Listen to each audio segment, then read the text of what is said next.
Sabda TV. Maka dari itu kasih sayang ini masuk dalam semua bab. Misalnya di dalam bab nasihat menasihati, perlu kasih sayang. Ya, di dalam rumah tangga perlu kasih sayang.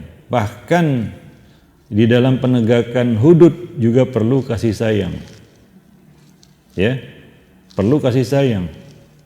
Contohnya, orang yang sedang hamil nggak boleh diberlakukan hukum hudud padanya, walaupun dia buat salah dan berhak untuk mendapatkan hukuman. Ya, tapi dia tidak boleh diberikan hukuman pada saat dia sedang hamil. Ini bentuk kasih sayang di dalam bab hudud. Ya. Bahkan kita katakan di dalam bab hudud sekalipun. Bahkan dalam bab jihad, qital, peperangan sekalipun. Yang di situ diperlukan apa? Kekuatan ya, dan menunjukkan show of force istilahnya ya. Tapi itu juga ada kasih sayang di situ.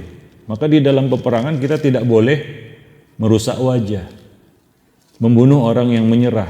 Misalnya ada orang menyerah gitu, nggak boleh dibunuh. Ya, nah diterima penyerahan dirinya. Para jemaah yang dimuliakan Allah, ya. Ini bentuk kasih sayang di dalam bab jihad, dalam bab qital. Artinya apa? Kasih sayang itu ada dalam semua bab-bab agama. Ya, dalam semua bab-bab agama ada di situ kasih sayang para jemaah yang dimuliakan Allah, ya. Nah, maka Nabi SAW ya dikenal dengan sebutan Nabiur Rahmah. Itu salah satu julukan Nabi, sebutan Nabi disebut ya sebagai Nabiur Rahmah. Apa artinya Nabiur Rahmah? Nabi yang penuh kasih sayang. Dan Allah menyebut sahabat-sahabat Nabi itu dengan sifat ruhama'u bainahum.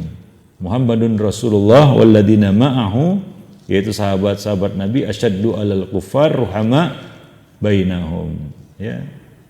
Saling berkasih sayang di antara mereka. Jadi ini sifat yang Allah berikan, sematkan kepada sahabat-sahabat Nabi. Ya, nah demikian juga ya kepada orang-orang yang beriman. Nabi mengatakan matalul mu'minina fi tawaddihim wa tarahumihim wa ta'atufihim matalul jasadi. Perumpamaan orang-orang beriman di dalam sikap saling menyintai dan menyayangi, mengasihi satu sama lainnya di antara mereka seperti satu tubuh. Jadi ini sifat orang-orang yang beriman. Maka kita ya, jika ya kita adalah orang-orang yang beriman, maka pastikanlah ya sifat ini ada pada kita. Para jemaah yang dimuliakan Allah, ya. Jangan sampai kasih sayang ini tercabut dari hati kita. Kita jadi orang yang bengis tanpa kasih sayang. Jemaah yang dimuliakan Allah. Bahkan sifat ini Allah tanamkan, Allah berikan juga pada hewan. Ya, sehingga ya induk hewan buas sekalipun dia tidak akan mau meletakkan kakinya di atas anaknya untuk mencederainya. Sampai seperti itu, ya. Kasih sayang itu Allah sebar di muka bumi. Sampai juga hewan buas Allah kasih bagian dari kasih sayang, sehingga induk hewan buas ini bisa menyayangi anaknya, ya. Nah, mampu untuk menyayangi anaknya, padahal ya nalurinya kan buas. Para jemaah yang dimuliakan, tapi Allah letakkan juga di situ kasih sayang, ya, pada hewan-hewan buas itu. Para jemaah yang dimuliakan Allah. Wallahu a'lam bishawab. Kalau antum mungkin pernah lihat National Geographic kan begitu ya, ya apa film-film dokumenter tentang hewan-hewan itu ya. Nah, kadang-kadang ada banyak pelajaran yang bisa kita petik di situ ya tentang hewan-hewan itu. Ya hewan aja ya seperti itu ya, begitu ya. Nah, pernah saya lihat itu simpanse begitu ya, menyayangi anaknya itu, melindungi anaknya, dan ya, betul-betul ya kita katakan seperti manusia.